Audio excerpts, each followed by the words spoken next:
This is the all-new Citroen eC3 and it's here within 7 months after we drove the petrol-powered model. Now, what does that tell you? Well, it's pretty clear that Citroen India had this model on their drawing boards when they launched the petrol-powered C3 last year.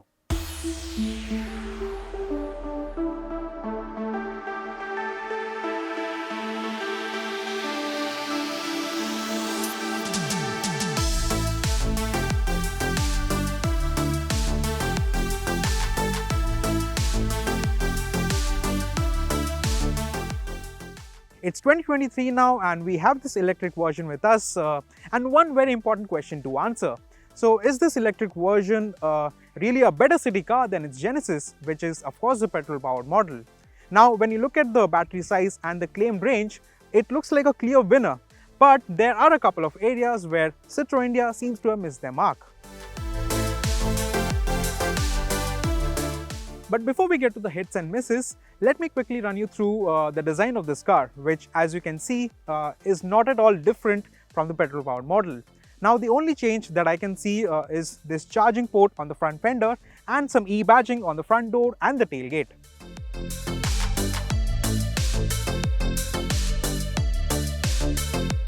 So it doesn't look futuristic as EVs generally do, but I have to say that the eC3 is a well-balanced, good-looking car, and like the petrol-powered model, it gets a lot of attention, though I suspect it's mainly down to all the contrasting colors that you get on the bumper, the wing mirror and the roof. In fact, this car is heavy on customization, so you have as many as 13 exterior color combinations, 2 interior themes, 3 design packs and a lot of mix and match options, so you can really go all out and make it your own. The electric C3 is not a big car, but it's got a surprisingly big battery pack. In fact, its 29.2 kWh capacity is very close to the Nexon Prime, and that's a fairly large crossover. Now, of course, a big battery would equate to good range on a single charge, and the eC3 has an ARAI certified range of 320 km, which is slightly higher than the Tiago long-range EV. But here's the thing. The electric motor in this car, it doesn't make as much power and torque as you would imagine. Now we will get to the specs and the claimed performance a little later. For now, all you need to know is that the electric powertrain in this car has been optimized mainly for efficiency and range, which is exactly why this powertrain makes the kind of bhp and torque that it does. Unfortunately, our drive today is restricted to this test track that we are on, so we will not be able to give you any estimate on the eC3's real-world range. Though I believe this car can cover at least or around 250 km on a single charge, considering how this electric powertrain has been optimized.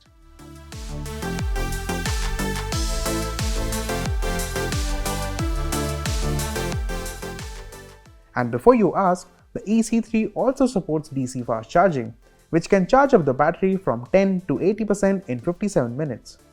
Now if you use a regular 3-pin socket, the standard charger can fully charge this car in around 11 hours. Citroen isn't offering a home wallbox charging setup for the eC3, possibly because of the legal complications involved around it. So that's not exactly a good thing, but you know what? There is one thing about this whole charging situation which makes this car very easy to live with and practical, and it's the fact that you can use DC fast charging every single time you charge up this car. Now with most EVs, you have to cycle between AC charging and DC fast charging just to preserve the battery's long-term reliability. So for instance, if you use DC fast charging today, you will have to resort to AC charging probably the next time you charge up your car just to preserve the battery. But Citroen tells us that you don't need to worry about any of that with the eC3 because you can charge up this car using DC fast charging whenever and wherever possible, and it will not affect the battery in any way. So there's that. At nearly 3.9 meters in length and with a wheelbase of over 2.5 meters, the electric C3 is not only bigger on the outside but also roomier inside compared to most B-segment hatchbacks. What's even more surprising though is that you get the same amount of interior room and boot space as the regular C3. In fact, the 315-liter boot is wide enough for 2 check-in size suitcases, 2 handbags, and in terms of volume, it's much bigger than the Tiago EV.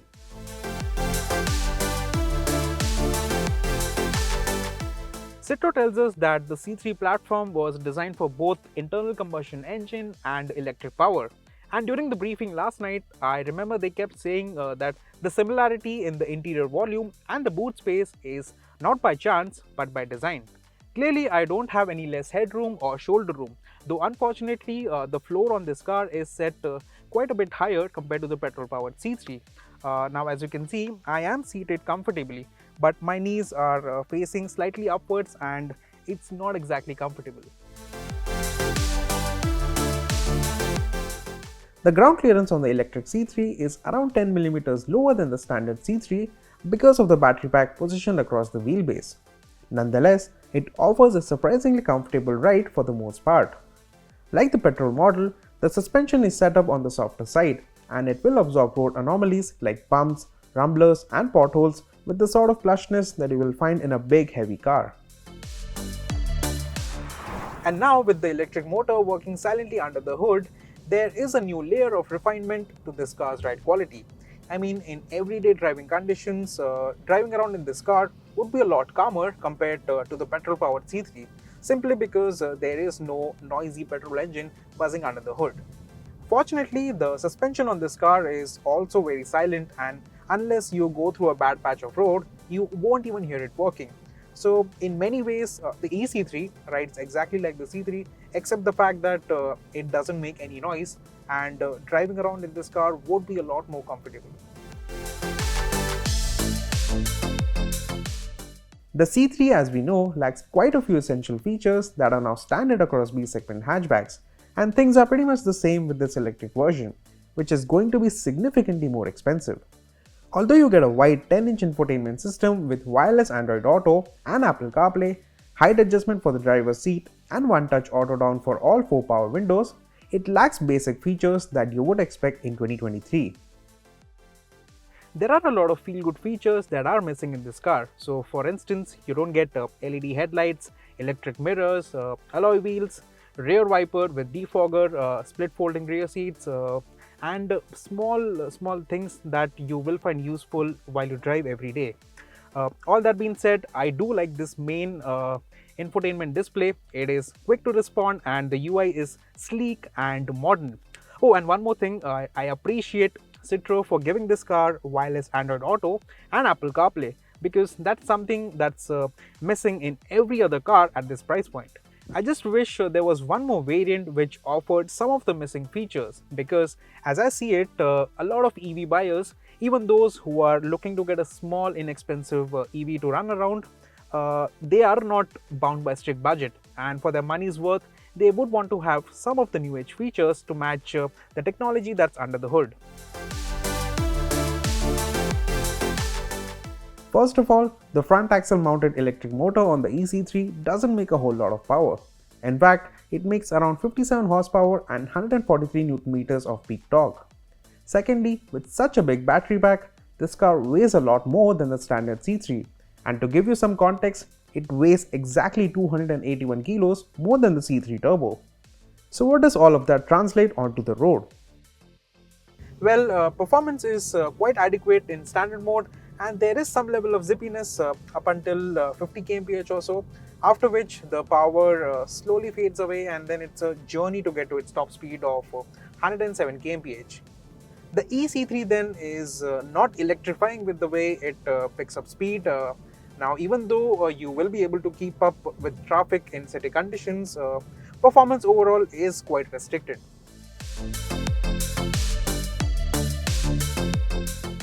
In Eco mode, it obviously favors range and efficiency, which means performance is reduced further still, but I believe it should work well for those who want to eke out as much range as possible in rush hour traffic.